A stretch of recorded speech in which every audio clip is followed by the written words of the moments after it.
Welcome, everyone, to our second episode of the Passion Project podcast. We're currently live in the rapidly up-and-coming Moss Bay Hall, so change of setting. I think you're going to hear more about that in just a second, I imagine. And welcome to Passion Project, episode 2. You might notice we have a couple of extra guests here today. Welcome Doug Adamczyk and Madison Mad Dog Kingman. Welcome to the party here. Maddie, you've been talked about on this podcast before. It's your first time actually on the podcast, so welcome. It's a treat to have both of you. And with that said, I think we're just going to jump into our first segment here of what's on your mind. So just generally, what's going on in your mind? It can be business, can be personal, can be casual, however you want to do it. You want to kick us off here? I will. Go for it, Doug. Welcome to the party. I will start. Thank you. So this is the time of the year where everybody starts goofing off. They start to have fun, which is why I wear the jacket, because it's a fun thing to do, and it looks foolish if I wear it in the summertime. Start Christmas November 1st. Yeah. Oh, I definitely start Christmas November 1st. This year, I actually think that, well, not that I think, I know we actually started in October. But anyway, that being said, it is a time to have fun and all of that. But it's also a time that we need to take time to reflect and to think about what we have done this year, where we have come from, and what are we going to do next year to make 2024 better. And so I know everybody's talking about business planning, but that it is that time, and it's time to really start drilling in. Get yourself away, or take yourself away from the office for half a day, couple hours, whatever. Go somewhere where you can free up your mind. You get the blank space, so somewhere so that you can just focus on yourself, growing your business, and what are you going to do next year? What referral partners are you going to hit?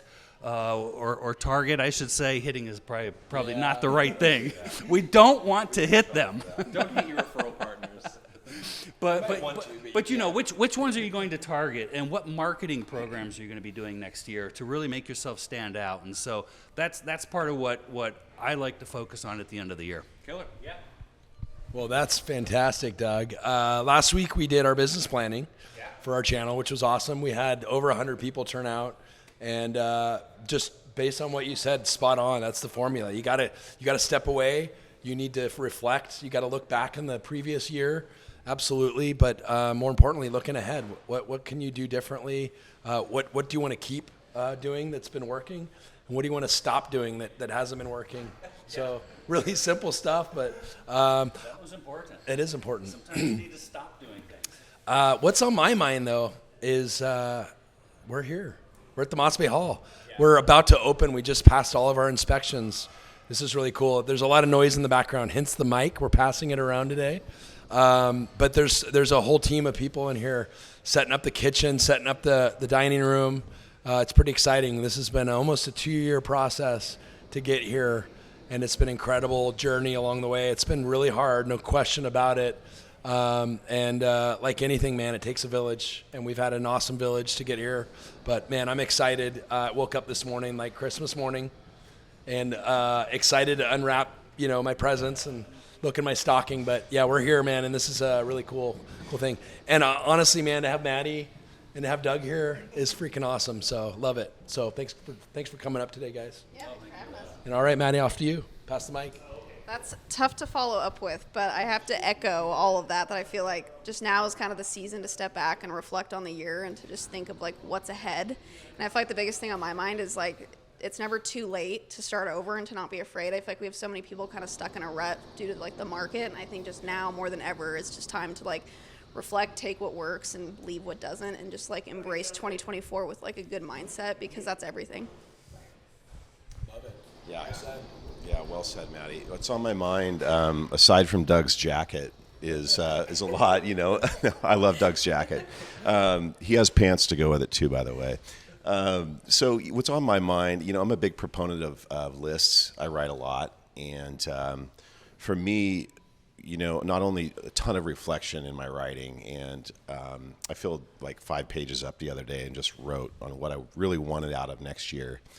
And I feel really blessed to have an amazing team with me and leader and a lot of encouragement. The runway's set. All I have to do is take off, right? But for me, the theme for this next year is, in my list making, is what's not working.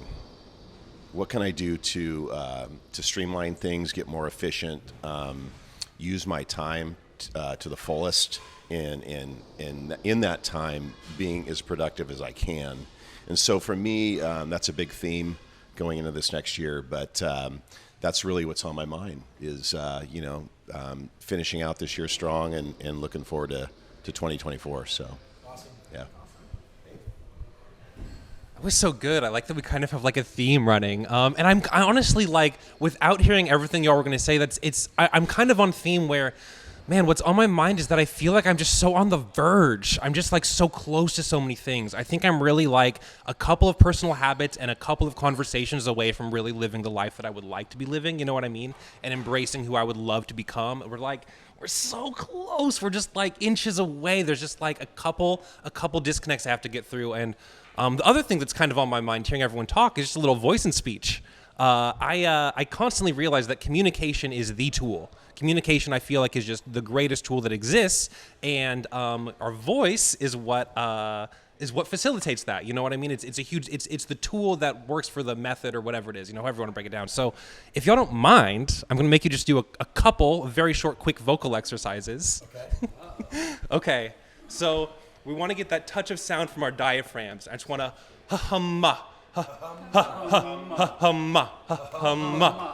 There we go. We're connecting our diaphragm to the voice, to the we want it all connected, one smooth facility. Ha-hum-ma. You get that touch of sound there. And the other is just a quick little dexterity exercise here. Butta-gutta-gutta-butta. Butta-gutta-gutta-butta. Gutta butta butta gutta. Butta gutta gutta butta gutta butta butta gutta. Gutta butta butta gutta butta gutta gutta butta. Nice. All right. There we go. Thanks, team. Thanks for going down that journey with me. I'm just glad you're not going to ask us to sing now. I know. Well, that's coming next. And the next thing kind of on our agenda here is to bring up one part of our business plan. So we all had these meetings, we just talked about it, we sat down, we made a business plan. I'll tell you, the one thing that I really wanted to bring up about this business plan is I'm going through and it asks you, like, how much more money would you like to make next year than you made this year? And I wrote down like a reasonable sum. I'm like, all right, let's set some goals here. I feel pretty good about it. And then I get to the next item and it's like, what hourly wage would you like to make? Circle one. And it starts at $250 an hour. It goes $250 an hour, $500 an hour, $750 an hour, $1,000 an hour. And I'm like, and I look at what I've written above it that I was feeling real good about, that I'm like, let's get that. And I'm like, God, I'm not, like, I can't circle one of these with what I've just written here. And so it was a really nice moment for me to be like, you know what, Nate, like, this is a big theme for me, but just value yourself. Look at that number there and truly make a plan to get there. If you want to make, like, the first one that I could circle was $250 an hour. If you want to get there, Nate, here's a plan. You've got to follow this. This is how you're going to get there. So it was very eye-opening for me where I thought I was valuing myself enough. I thought I wrote a nice number down. And then when I got to the very next line item, I'm like, you know what? Not shooting high enough. Let's keep going. Let's just keep down this path and get there. So, yeah, that's a part of my business plan. Yeah. You know, reverse engineering is very important because loan officers, many times, especially right now, they sit there and say, "Well, next year I'm going to do this many units, or I want this much money, or this much volume." And when you reverse engineer it and say, "Okay, let me break that down. How much is that per month, per week, per day?" It suddenly opens your eyes. Just like what you said. Yeah. I want this many dollars, and then you're suddenly like, well, crap, that's not even $250 an hour. Yeah. I'm way underselling myself. If that's what we're starting. So no, you're absolutely right about that, about reverse engineering. The other thing on a business plan for me is dialing things in. Jerry talked about making lists, and you know, we're all probably guilty of this. You have lists all over the place, whether it's pads of paper, it's little sticky notes hanging out everything, or wherever. And so to me, this year, I really focused on, I've been searching forever to get the right to-do list program, because I don't like writing. I like having everything in the computer and on the phone, especially an iPhone makes it so much better, Mr. Android. But I like having. We are. I like having it on the phone because then it goes with me. It's mobile. And this year, what I found the best system for me that works is Trello. I use the program called Trello, which is a Kanban type board, and that way I've got my tasks, my working on the tasks, my waiting on, and my done, and so I can just move things around to stay on target and on point with what I need to do. And so that's been very effective for me. And I challenge everybody as you're focusing on your business plans and you want to get more organized or whatever, is find the right system that works for you. Because that's so key. To me, writing on paper doesn't work because you have the notebook. I've got my 50 items listed in there. I cross half of them out. I have to flip to the next page so I can start writing other things. Then I have to go back and I cross a few more out, cross a few on this page. And next thing you know, I've got 10 pages of things with 1 or 2 items on each. And then they start to get lost. Butter. Close. For me, it's I think it's a recurring theme, but time management is really important for me right now, especially with everything I'm adding to my plate. So focus for 24 for me is going to be really dialing in my time management, making sure all my accounts are in balance. Opening a new business, it doesn't mean I have to add more hours to my day to work. Just means I need to work a little bit smarter. Sometimes things need to come off the plate to add things. So I'm just going to get a lot more surgical with my time, making sure that I am giving proper attention to where it's needed, and not forgetting, of course, at the end of the day, I still have a wife and a family, and just keeping all of that in check. So I would say that's not all of my business planning for next year, but a big chunk of it. And with what you were saying as well, Doug, working on a task system. We kind of started a few weeks ago with Maddie and Maria, kind of thinking through some concepts, and have a general framework laid out that I think we're going to continue to dig into. So excited about that. I think my biggest goal in 2024 and just what I want to change is my efficiency and productivity. I feel like I need to slow down in order to speed up. I feel like I get so reactive because that's just like so much of my position is just like helping people in that moment that I get like pulled away from projects or tasks, and I don't realize how inefficient that is because I'm never truly finishing something start to finish, and it ends up taking days.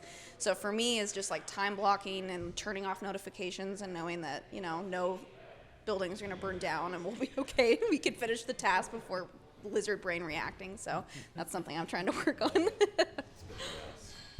I love the word surgical, Juice, and you use that very appropriately. And I'm a big proponent of systems too. And look, I mean, you wouldn't bake a cake. You wouldn't just get out a bowl and start pouring the cake batter, you know, well, assuming you're making one out of the box like I do.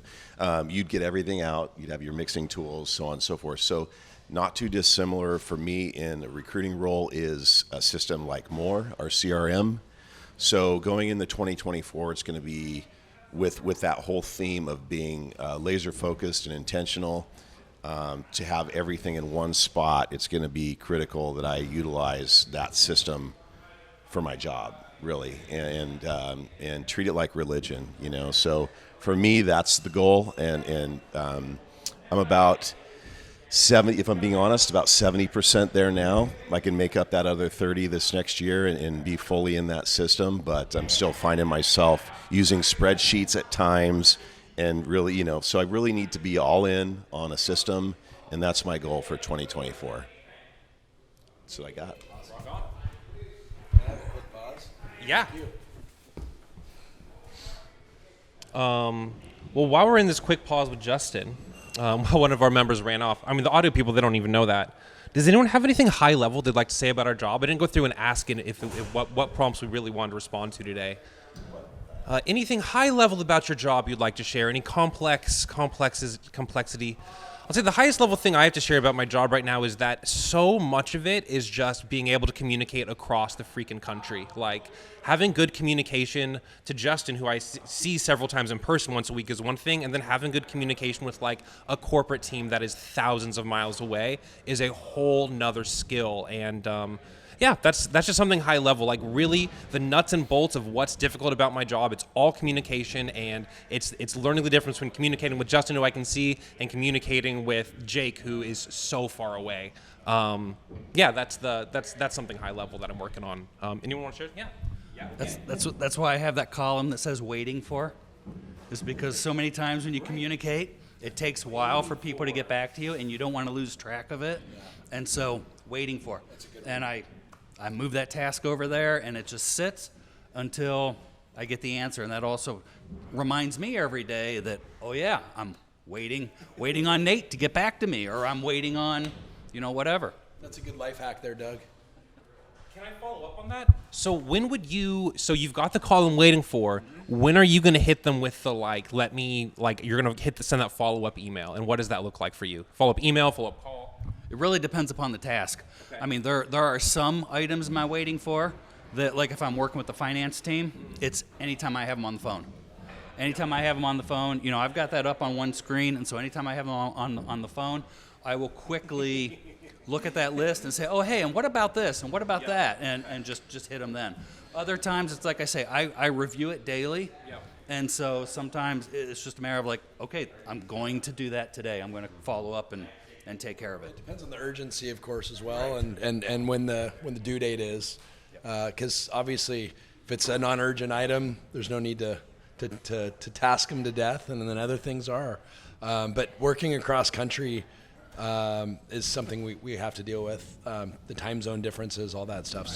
So it's just a matter of planning around that. We tend to work earlier hours here on the West Coast than our counterparts on the East Coast because we have to, and we kind of have to acclimate a little bit. They also stay at work probably a little bit later than we do over there, so it all balances out. But yeah, that's been one thing I think we've had to get really good at.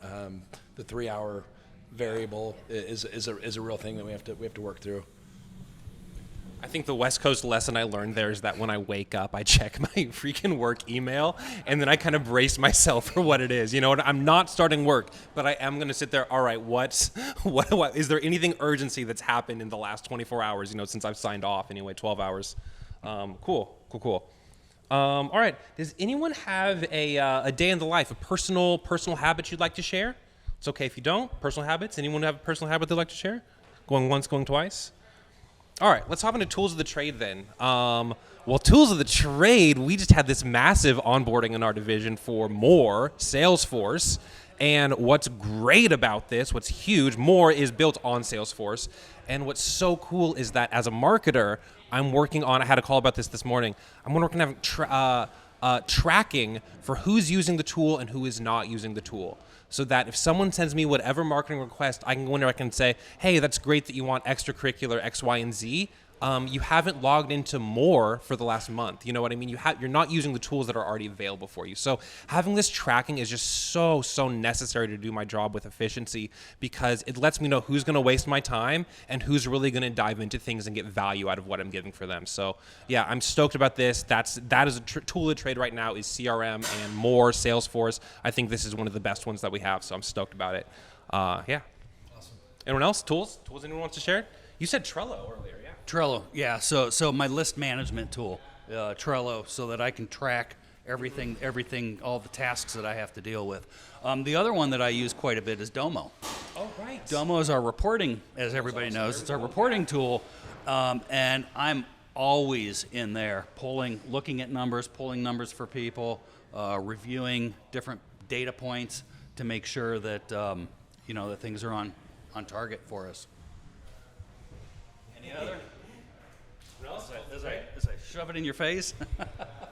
Well, what's fun about the mic is you can't just hand it to them. You're like, all right, and you're talking now. Well, hey, I know I'm maybe jumping around, but you mentioned habits. I've probably talked about this before, but I've been absolutely having to be exceptional at this habit. It's my time travel, or breadcrumbs as I like to call it. Before I go to bed, it's I do as much as I can to tee up my day and morning, and I'll have that spurt of energy before bed usually, or I'm kind of winding down the day. I've gotten to the point where I'm trying to be 2 to 3 steps ahead. So when I get out of bed in the morning, it's I can just follow a trail of breadcrumbs to get my workout clothes, to get to the car, to get my little workout drink when I get home, to have like things lined up for me so that I can be in the office, I can be ready to go prime time. And again, because of the 3-hour difference, I got to be, I feel like by 7:30 I need to be on. So it's just doing everything so that I'm at the best version of myself at 7 a.m. to really tackle the day. So that's just something I've always done, but I feel like in the last couple of months I've dialed it up a notch, and even to the point where I'm just little tiny efficiencies I can find everywhere. Cutting corners at every second, every minute helps, and some of it's just creating a path to get from A to Z, and that's something that I feel like again makes a big difference in how my day goes.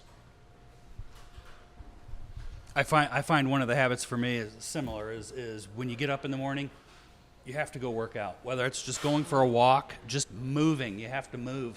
And so I typically do anywhere from 3 to 5 miles a day of walking, not running.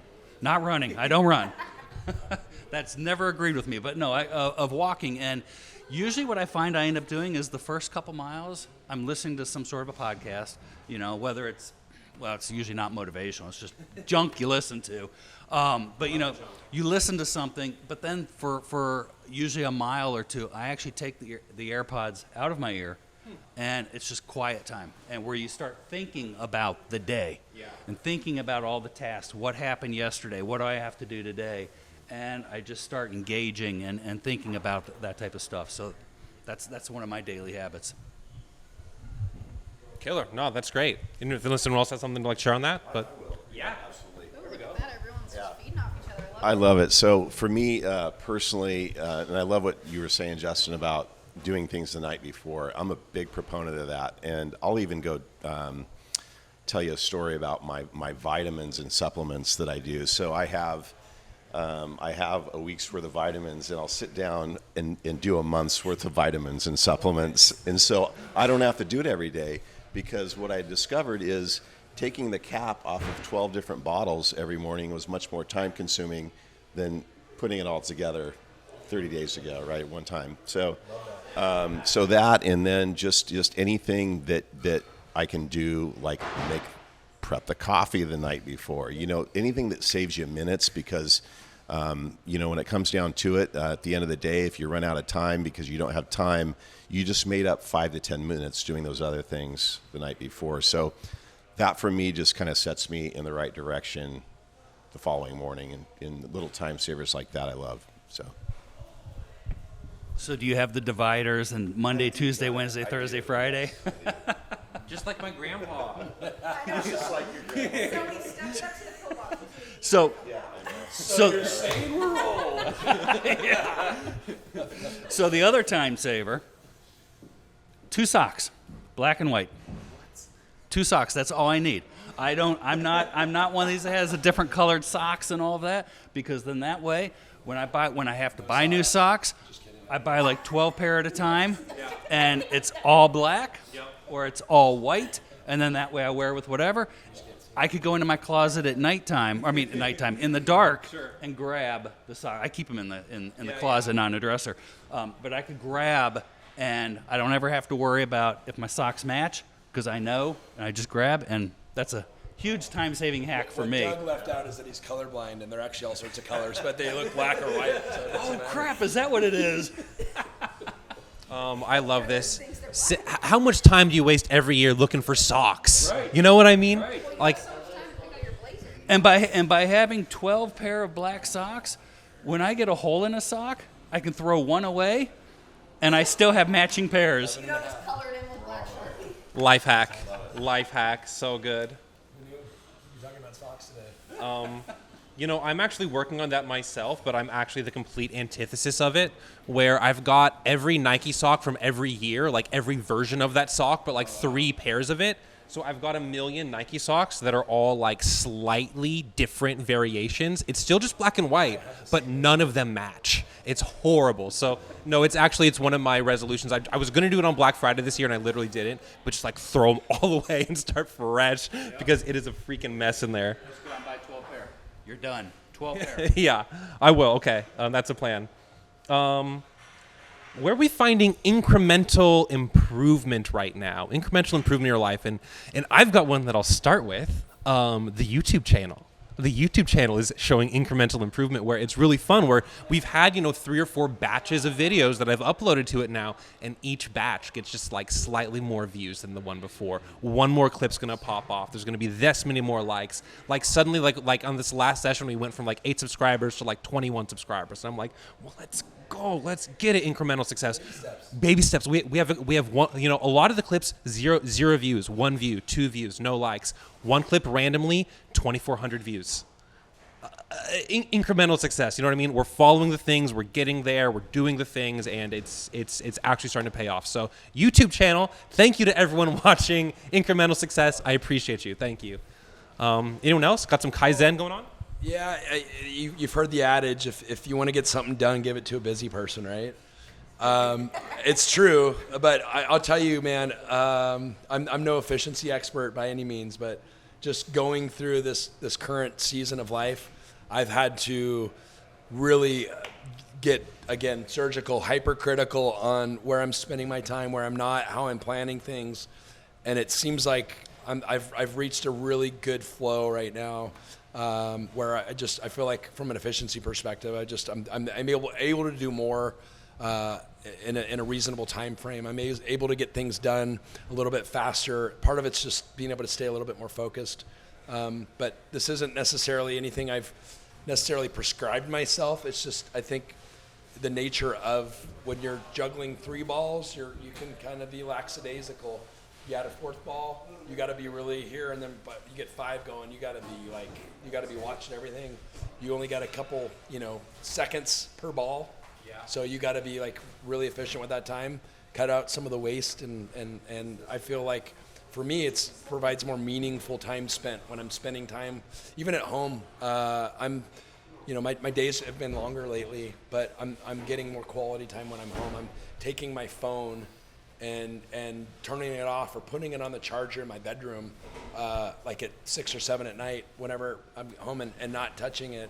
So that just little thing alone, just I'm more engaged, I'm more present, which is what I think we're all looking for sometimes. Cool. Well, with that, let's just take like a quick break. We'll just stand up for 1 second, and we'll be right back. All right, we're back. So let's jump into who are you a raving fan of? And I've got to feel a little bit hokey, Justin. I was just tooting your horn, but Justin, I'm such a raving fan. It's awkward because you're right here, but I'm such a raving fan. Oh my gosh. It's been so, man, it's crazy, this journey that we've been on. I can't believe you're opening this restaurant today. You've been such an amazing guiding light for me, and holy cow, dude, congratulations on this. I'm a raving fan. I can't believe how many things you manage and how many things you keep track of, and the grace that you do it with, and yeah. Well done, sir. I'm a raving fan. Thank you for what you do. I love you too. Thank you. Yeah. You know what's raving fans? Here we go. I'll go ahead and go.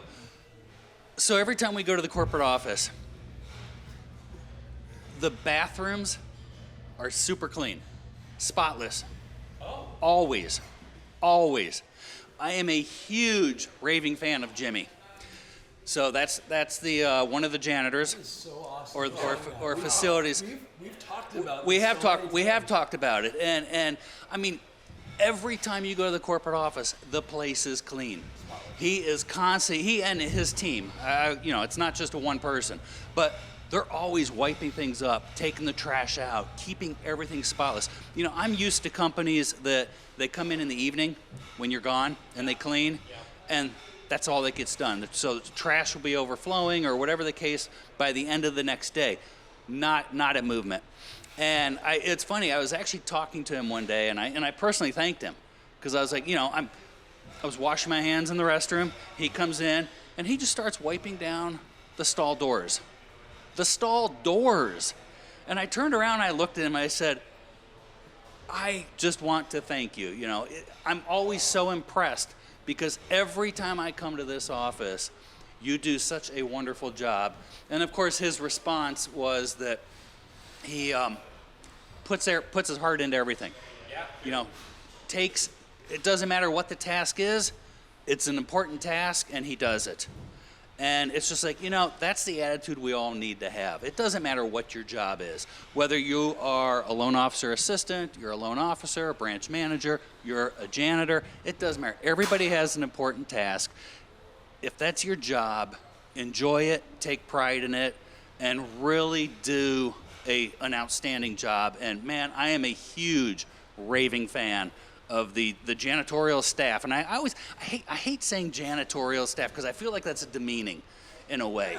But man, they are so great. Jimmy, shout out to Jimmy. I am a raving fan. How you do one thing is how you do everything, right, Nate? Yes, it is. Yeah. That's what we've learned here, isn't it? Cool. Well, we've had a couple of listener comments at this point. And the first one that I want to address is I put out a video where I'm just saying, hey, look, like if mortgages aren't what you're trying to sell right now, go sell something. You're a salesperson. It's an applicable skill, keep your licenses. And my buddy RC reached out to me and goes, Nate, is this the message you really want to put out there? Like, this hardly seems like a recruiting message. This isn't like is this, what is your thought process putting that out? And I told him, I'm like, well, to a certain degree, like I'm just stirring the pot. And I'm curious what Justin and Jerry are going to say when I say this, but no, I really believe in like, as humans, you have to find applicable skills and then you have to kind of like find where you're going to apply those, right? Like, so if you spent time on something, if it's hard in one aspect of that, find what's applicable and take it somewhere else is kind of what I was trying to get across. But at the same time, like, don't leave the mortgage industry. This is an amazing industry to be a part of. Just, right now, it might not be where all of your eggs are, is I guess what I was trying to say. But I'm curious to know your all's thoughts on that because, what do you say to the go sell something concept? Knee-jerk reaction to that is I agree with you for one. I think we're at a time in our industry that it is very challenging and trying for some. They are struggling to get a deal. They're struggling to get something closed. They're struggling to make an income. And for those people, like, absolutely, like, if you're not cutting it right now, like, don't waste your time. Things are only going to get harder. You have to also be willing to do the work. I will tell you, and this is, I guess, not a shock, but it's still like when you go through the business planning and you start asking people some really basic stuff. Are you calling your database?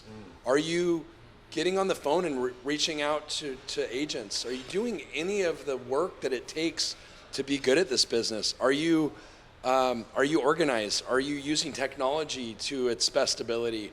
Are you taking time to learn new things? Like, if you're not willing to do any of that, then absolutely you're going to be struggling right now. So that's on you. But if you're a good salesperson and you're doing all those things, then that's a whole other issue. I don't even know what to say about that. The people that are getting by right now, and by say getting by, like, some really, really amazing kick-ass producers are in our terms breaking even right now, and that's winning right now. If you're getting activity, if you're doing something, that's winning, because there are people out here that are not winning. And I don't know, I think I kind of went all over the place in that answer. Sure, yeah. But That's great. But my point being, like, I don't disagree. I think if this business isn't right for you right now, find something that is. And there's a million things out there people can be doing, and there's no shame in changing careers. As Maddie said earlier, like, there's no shame in having to start something new or start over. We've all had to do it at some point in time. There's some of the most success stories of all time are people that started late. They started in their 40s and 50s. They started some amazing careers. There's some pretty big names. I don't have the list in front of me right now, but like Harrison Ford Starts acting at 30. Yeah. Right? There you go. Yeah, and as far as Justin, you'd mentioned, some of the basics and creating habits for yourself. Did you call your database? If not, why? What's holding you back? How do you get unstuck? And so for me, it's the things that you feel about yourself that you're deficient on. It's really uncomfortable for that to become autonomic, right? and something that you do without thinking. Like your autonomic nervous system is a network of nerves, and what it does is it controls your breathing, for instance, your heart beating, so on and so forth. Well, if you call your database every day and get into that habit, it will become automatic. It's just something you do, right? It's like turning on your computer in the morning or your laptop and firing up your email. Check your email first. It's automatic. So I think that I would challenge everybody right now is to, not only you already know what you're deficient on and what you could do better. Challenge everybody right now going into this next year is to take that, start with that one thing that you know you need to do that's uncomfortable, start doing it, and then I can assure you in 60 to 90 days that one thing will become automatic and be part of a autonomic decision. So that's what I have in closing. That is a 25-cent word right there. That's why I made you do the tongue twister at the beginning. Autonomic. What you're doing is you're taking the vowels, the consonants in the very back, ga, da, ba, da. Ga, da, ba, da, ga, da, ba, da. So it's like it starts the back vowels to the middle to the front vowel, or consonant. So that's what we're doing. Cool. Okay, we also have, we got a really interesting listener comment here. So I said this earlier, but we had our first video kind of just suddenly have thousands of plays all of a sudden. And I'm like, why is this happening? And then someone comments, well, at New Guy at Work comments, his name is at New Guy at Work. It sounds, yeah, right? He comments, I thought this was about dating advice for some reason. And so I just have to ask you, we can I want to go down the line like, Justin, I think the people want to hear, what's your dating advice? Oh, man. Well, for a guy that hasn't dated for 20 years, I'm not sure I'm the right guy to ask. Man, I guess be authentic. Good stuff. Be yourself. That's it. That's all I got. Bottom line. Be yourself. Yep. What about you, Jerry? Yeah, I say get the most uncomfortable things out of the way first, so just be real, like you said, Justin, and just exactly, just get it out of the way, and then you don't have to worry about it again, yeah, no, but in all seriousness, everyone just being real and authentic and genuine and having an understanding that everyone goes through the same thing. Everyone experiences the same challenges in life at one point or another, or at least similar challenges. And so if you recognize that, I think it helps to make you more of a real person, and real people attract other real people. So there you have it. Yeah. Know yourself first. Before you can truly find somebody and date, you have to know who you are. Yeah. And so that's my profound statement of the day. Know thyself. Know thyself. Being that the dating and recruiting, I guess, are a little bit common, or similar, I should say. I do believe one of the things that I would say in recruiting that would probably translate to dating as well, and it kind of follows all of the same thread here. But if you're getting to know somebody, aside from being yourself, ask questions. Yeah. Be curious. Like, get to know that person. Like, really ask questions, and not just surface level, but like get to know like what drives them, what their passions are. Not, hey, I like, Beverly Hills 90210 on Wednesday nights, but actually like what they're really passionate about, like what their why is, why they get out of bed in the morning. That translates into our world, in the business world. Ford that shit. Yeah. I like that. I would just say you can't look at your partner to fill any holes that you can't fill yourself. You know what I mean? You have to be comfortable with, exactly kind of close to what Doug's saying. Man, you got to be comfortable with who you are on your own. Like, finding a great partner isn't going to make you happy. Like, you can choose to be happy each day and each moment. So with partner, without partner. You have to be comfortable on your own. So for those of you that are stuck single, you're probably not super comfy on your own, or you just love being single right now, Or you can find a fixer-upper. Sure, there we go on that one. Dating advice. Get a fixer I'm not gonna. I don't know. I'm not gonna think too hard about it. Well, on that, I think we're just gonna wrap this up with maybe some closing thoughts. Man, the closing thought for me is how cool is it to have 5 people, 4 people on this podcast and go through this and just kind of hear these different responses, and we're in a different space. And man, I'm feeling the Kaizen. I think we look better. I think that there's some outside circumstances that are, we can hear things and it's loud, but at the same time, like, man, we're in a cool space. We're doing this cool thing, and yeah, I'm just thank y'all. It's fun to have with 4 people, 5 people, and I feel the growth, and I feel like we're going somewhere, and I'm feeling the Kaizen. So that's what I got. That's my closing thought. Well, I'll piggyback with you, Nate, because I'm excited to see where this is going. This is our second official episode. Yeah, but just the process of doing this is a lot of fun. I love getting together with great people and having meaningful conversations. I love the setting we're in. I think this might be our spot, Nate. I think this is it. Yeah. Moss Bay Hall, Kirkland, Washington, opening December 11th, 2023. Man, this has been a plaque with our names right here, so this is our table. For sure. We had Neon Passion Project right there. I like that. So closing thoughts for me, this is probably our last recording in 23, I'm guessing, maybe not, but it probably is. This year started very differently than it's ending, and all intents and purposes, it's been a great year. It's been a challenging year. Connecting the dots, I think just reflecting back and doing my business planning, looking back at all the accomplishments this year, it's unbelievable how much we've done, but it hasn't been without labor, it hasn't been without a little bit of resistance and adversity. But man, what doesn't kill you makes you stronger. I think we're all going into this next year better. I think we're all going to this next year a little wiser, and we all know that like life is cyclical. Things happen, good things come and go. But man, we've got a great team. We're gonna have a really good year next year. I believe that to be true.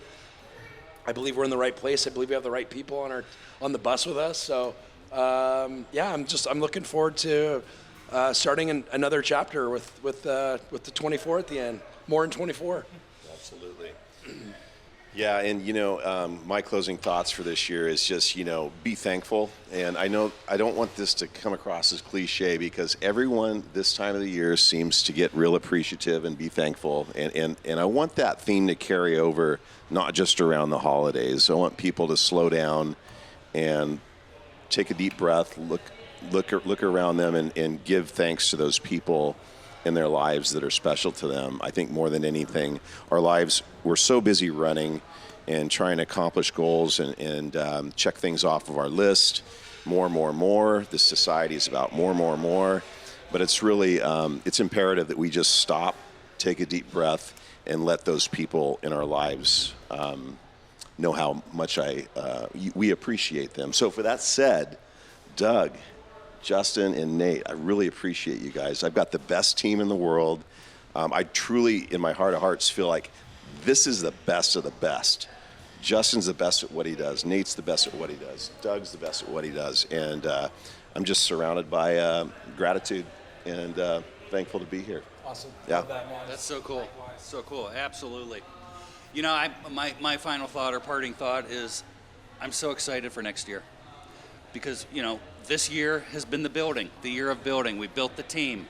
We've got the right people in place. We've got things nailed down and defined, and we have so much opportunity next year. And I am so excited to see what comes about, because it's going to be a fun year. Yeah. It's going to be one of the best years. I really am looking forward to it.